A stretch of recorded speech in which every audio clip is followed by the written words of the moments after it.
हैं भक्ति आंदोलन। भक्ति आंदोलन की शुरुआत 6वीं शताब्दी में दक्षिण भारत के तमिल क्षेत्र से हुई है, जो कि शीघ्र ही कर्नाटक और महाराष्ट्र तक फैल गई। दक्षिण भारत से भक्ति आंदोलन को उत्तर भारत में फैलाने का श्रेय रामानंद को जाता है। ये परीक्षा में पूछा जाता है कि दक्षिण भारत से उत्तर भारत में भक्ति को प्रचारित किसने किया, तो रामानंद जी ने किया। रामानंद के शिष्यों में 2 संप्रदाय बन गए।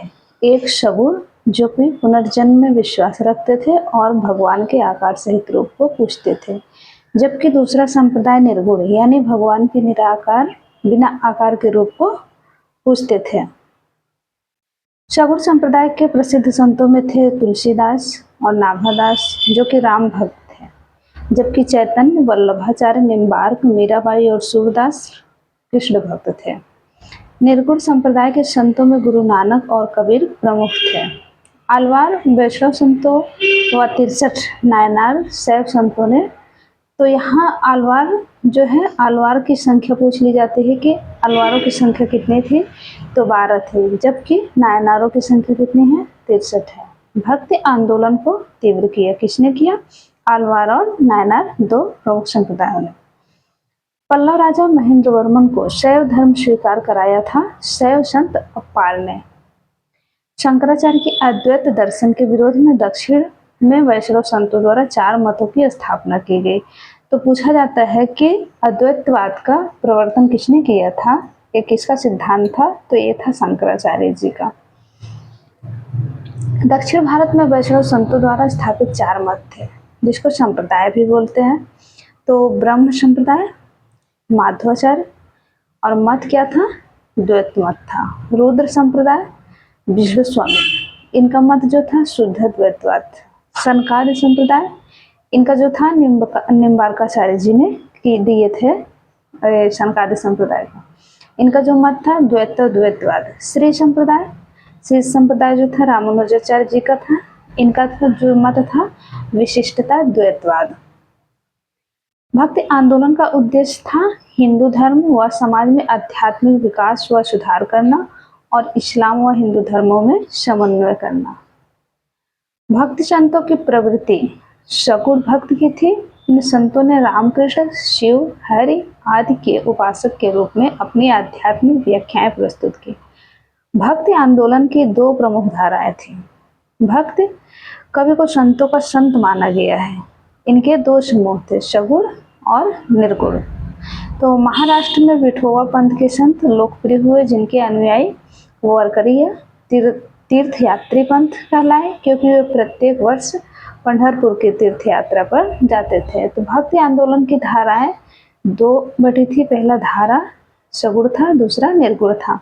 शगुन धारा के कवि थे तुलसीदास, मीराबाई, सूरदास जी, चैतन्य महाप्रभु, वल्लभाचार्य जी, जबकि निर्गुण के कबीर और गुरु नानक ये प्रमुख थे। जबकि इनमें और कवि थे निर्गुण के, जैसे सुंदरदास हो गए, सुंदरदास हो गए। बंगाल में कृष्ण भक्ति की अलग जगहें विद्यापति ठाकुर और चंडीदास ने।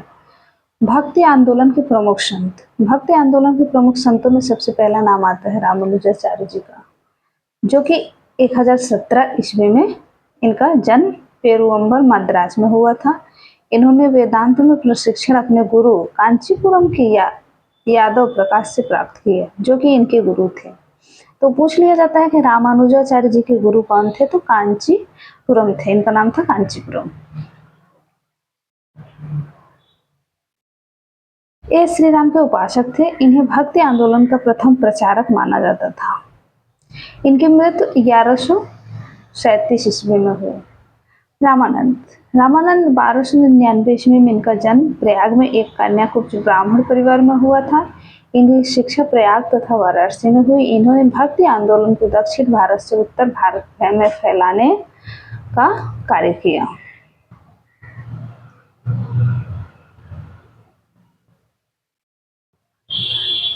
सभी जाति के लोगों को अपना शिष्य बनाया। इस प्रकार इन्होंने जातिवाद पर कड़ा प्रहार किया था। इनके शिष्यों में प्रमुख थे कबीर, जो कि जुलाहा जाति के थे, रैदास जो कि चमार जात के थे, धन्ना जो कि जाट जात के थे, पीपा राजपूत थे, सेना नाई थे आदि हिंदी में उपदेश देने वाले संभवतः ये प्रथम वैष्णव संत थे। इन्होंने एकेश्वरवाद पर बल देते हुए राम एवं सीता की उपासना को समाज में बढ़ाया फैलाया। रामानुज की तरह इन्होंने भी भक्ति को मोक्ष का एकमात्र मार्ग बताया। इनके 12 प्रमुख शिष्यों में 2 स्त्रियां थीं। तो रामानंद जी के कितने शिष्य थे? 12 शिष्य थे, जिसमें कि पूछ लिया जाता है कि 2 महिला शिष्य थे, पद्मावती और सुरसरी, जबकि और इनके जो 10 थे वो पुरुष शिष्य थे। निम्बार्क ये रामानुजाचार्य के समकालीन थे। इन्होंने द्वैतवाद का प्रसार किया। ये श्री कृष्ण के उपासक थे। माध्वाचार्य एक ज्ञान से भक्ति की और भक्ति से मोक्ष सिद्धांत के प्रतिपादक और द्वैतवादी मतावलंबी थे। कबीर एक विधवा ब्राह्मणी के गर्भ से 1440 ईस्वी जो कि विवादास्पद में है, वाराणसी में कबीर का जन्म हुआ था, जो कि लहरतारा नामक स्थान बोला जाता है।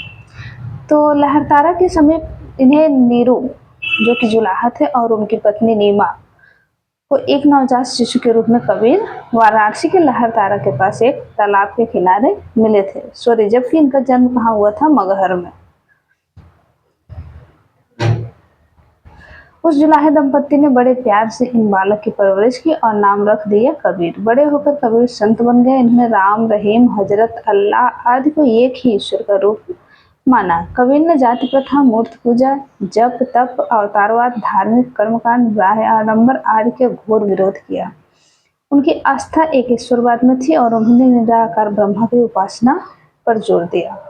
निर्गुण भक्तिधारा से जुड़े प्रथम संत थे। उन्होंने संत होने के बावजूद साथ साथ गृहस्थ जीवन के धर्म का भी साधन निर्वाह किया। इनके अनुयायियों को कबीर पंथी कहा गया। कबीर की वाणी उपदेश का संग्रह बीजक, यानी कि कबीर की जो वाणी का उपदेश संग्रह कौन सा है? बीजक नाम से संकलित है, जो कि उनके शिष्य धर्मदास। पूछ लिया जाता है कि बीजक किसकी वाणी का संग्रह है? तो कबीर का। और लिखा किसने है? तो ये धर्मदास द्वारा लिखा गया, संकलित किया गया है। बीजक के 3 भाग हैं, रामायणी, शबद और साखी। कबीर की भाषा को साधुकड़ी कहा गया। ये सुल्तान सिकंदर लोदी के समकालीन थे। ये बहुत मोस्ट इम्पोर्टेंट प्रश्न है कि कबीर के किसके समकालीन थे? तो सिकंदर लोदी के समकालीन थे। इनके उपदेश शब्द सिखों के आदि ग्रंथ में संग्रहित है। कबीर की प्रमुख रचनाओं में शामिल है साखी, शबद, रामायणी, दोहे, रेखताल आदि। इनकी मृत्यु मगहर में 1510 ईस्वी में हुई थी। ये रामानंद के शिष्य थे और इनका जन्म लहरतारा में हुआ था। गुरु नानक, इनका जन्म 1469 ईस्वी में अविभाजित पंजाब के रावी नदी के तट पर स्थित ग्राम तलवंडी में हुआ था, जो कि अब ननकाना साहिब के नाम से जाना जाता है।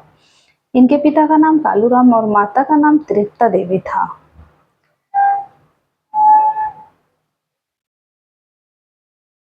इन्होंने कीर्तनों के माध्यम से अपने उपदेश दिए। उन्होंने सिख धर्म की स्थापना की। ये सूफी संत बाबा फरीद से बेहद प्रभावित थे। इनकी मृत्यु 1539 ईस्वी में करतारपुर में हुई।